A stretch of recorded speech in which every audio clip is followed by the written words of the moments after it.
Hi viewers, welcome to Regan சேவை. நாம் இன்னைக்கு பார்க்க போகிற வீடியோ என்னென்னா, ரேஷன் கார்டு அட்டைதாரர்களுக்கு பார்த்திங்கன்னா தமிழக அரசு ஒரு முக்கியமான அறிவிப்பு வெளியிட்டிருக்காங்க. அந்த டீட்டெயில்ஸை பற்றி தான் இந்த வீடியோவில் பார்க்க போகிறோம்.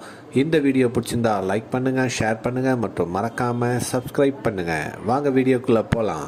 பொது விநியோக திட்டத்தில் குடும்ப அட்டைதாரர்கள் அரிசி உள்ளிட்ட இன்றியமையா பொருட்களை நியாய விலைக் கடைகள் மூலம் வாயிலாக பெற்று பயனுறும் வண்ணம் புதிய குடும்ப அட்டைகள் தொடர்ந்து விநியோகம் செய்யப்பட்டு வருகின்றன. தமிழ்நாட்டில் 7/5/2021 முதல் 30/6/2023 வரை 15 லட்சம் புதிய குடும்ப அட்டைகள் வழங்கப்பட்டுள்ளன.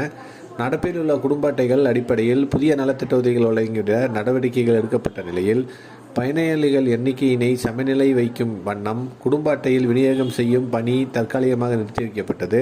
இடையில் வெள்ள பாதிப்பு தூத்துக்குடி, திருநெல்வேலி, கன்னியாகுமரி, காஞ்சிபுரம், திருவள்ளூர் மற்றும் சென்னை மாவட்டங்களில் 27,577 குடும்ப அட்டைகள் வழங்கப்பட்டன. ஏற்கனவே இணைய வழியில்